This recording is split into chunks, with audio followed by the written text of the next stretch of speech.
Hi everybody, I hope you're all well. I hope everybody is enjoying their summer holidays.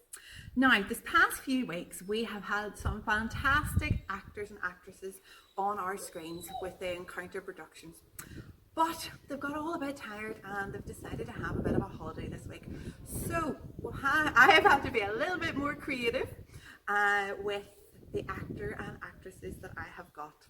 So today we are going to go back to the story of Joseph, where Pyramid Peaks left off with Joseph being second in charge of all of Egypt.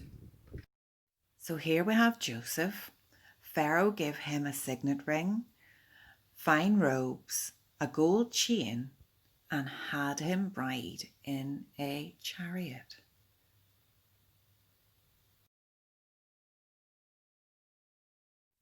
Now, during the 7 years where crops grew well and there was an abundance of food, Joseph travelled throughout the land and collected the abundance and stored it in the cities. When the famine hit for the following 7 years, all the surrounding countries were hit hard. So was Egypt, but Joseph opened the grain stores and sold the grain because he was in charge. People from all the surrounding countries came to Egypt to buy the grain. Now Jacob and his sons in Canaan were suffering because of the failing crops. Jacob had heard about the grain in Egypt, so he sent his sons off to go and find and buy some. Joseph was the one they had to go to buy the grain, so as they approached him, they bowed down out of respect. Joseph recognized them straight away, and they didn't suspect him at all because he was using an interpreter, but he understood everything that they were saying. Joseph remembered his dream, the dream where the brothers' sheaves bowed down to his upright sheaf. I'm sure as he looked down at his brothers bowing down to him, he couldn't believe that his dreams were actually coming true. He accused his brothers of being spies. The brothers tried to explain their best that they were brothers from one family, and the youngest brother was with their dad Jacob and the other one had died. Joseph was wanting to test the brothers, so this is what he said to them. This is how I will know if you are spies or not. One of you will go home and get your youngest brother, while the rest will be put in prison until you return. If he doesn't come back, I will know you are all spies. And then he put them all in prison for 3 days. On the third day, Joseph returned to them and said to them, one brother must stay here, while the rest of you take grain back to your starving households. But you must return with your brother, so that I can see that your words are true. And with that, Joseph had Simeon tied up and put in prison alone. Each brother was given a sack of grain with their money put back into it and food for them and their animals for the journey home. When they got back home to Jacob, they were exhausted and filled Jacob in with what had happened when they were in Egypt. Jacob, their dad, did not want Benjamin going anywhere near Egypt in case something was to happen to him too. I think we can all imagine that Benjamin was now the favourite son.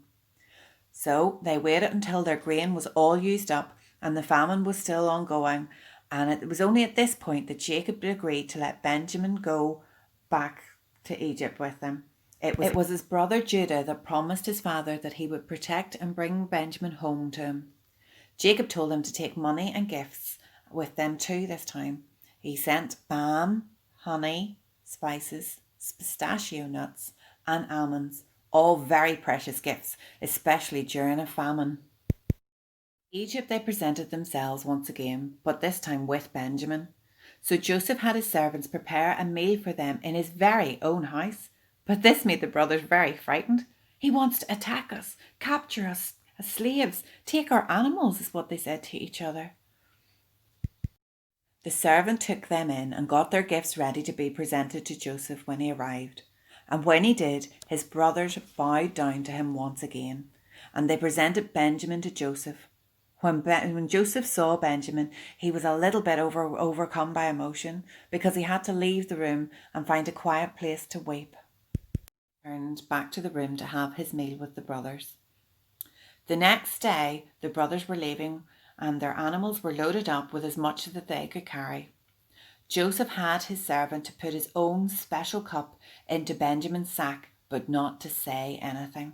He allowed his brothers to leave. But before they'd gone too far, he sent his servant and he said to him, "Go after them at once, and when you catch up with them, say to them, 'Why have you repaid good with evil? Isn't this cup from the master? It's a wicked thing that you have done.'" The brothers, when they heard this, were confused, and they asked, "What are you talking about? Why do you say such things? We wouldn't do anything like that. The money that was in our sacks from the last time we even brought back to you. So why would we steal silver and gold from your master's house?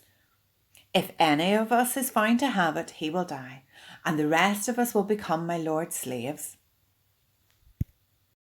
"Very well then," said the slave. "Let it be as you say. Whoever is found to have the cup will become the master's slave, and the rest of you will be free from blame." Each of them quickly lowered their sack to the ground and opened it. Then the servant proceeded to search, beginning with the oldest and ending with the youngest, and the cup was found in Benjamin's sack. At this, the brothers were distressed and so annoyed. Then they all loaded their donkeys again and returned back to the city. Joseph was still in the house when Judah and his brothers came in, and they threw themselves to the ground before him. Joseph asked them, "What have you done?" And Judah explained about the cup. But Joseph said, as a punishment, only the man who was found to have the cup will become my slave. The rest of you can go back to your father in peace. You see, Joseph wanted to see if the brothers had changed, or if they'd go on home and leave Benjamin to go to prison. But Judah begged Joseph not to send him to prison.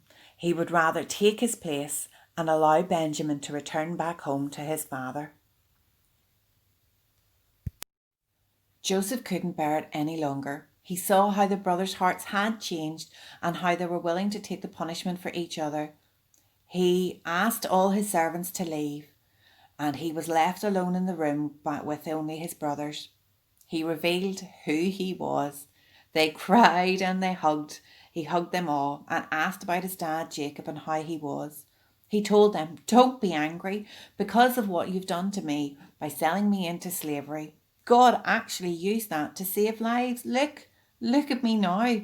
There is grain here for everyone and no one will starve to death." He told them to go back home, pack up everything and come live in Egypt with him. He would give them land for them to live on and look after them animals, and he would make sure that they were well treated.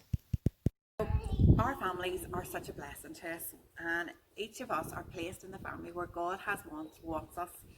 And all of our families look very different. Mine is very different maybe to yours and what your family looks like. But it's where we're loved, encouraged, where we're built up, and when we're told off when we need to be. It's also a place where we need to ask for forgiveness lots, and it's where we need to show forgiveness as well. It can be hard, but we need to follow Joseph's example, how he forgave his brothers, and ultimately how Jesus Christ has forgiven each and every one of us for the sin that we've committed.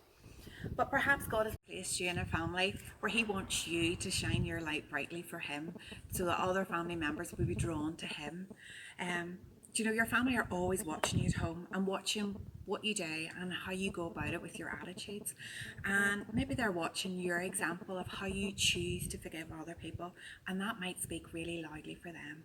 So thank you so much for watching this week. I hope you have enjoyed it. I have enjoyed it as well. And I just want to say thank you so much to Morgan for helping me, and have a blessed week.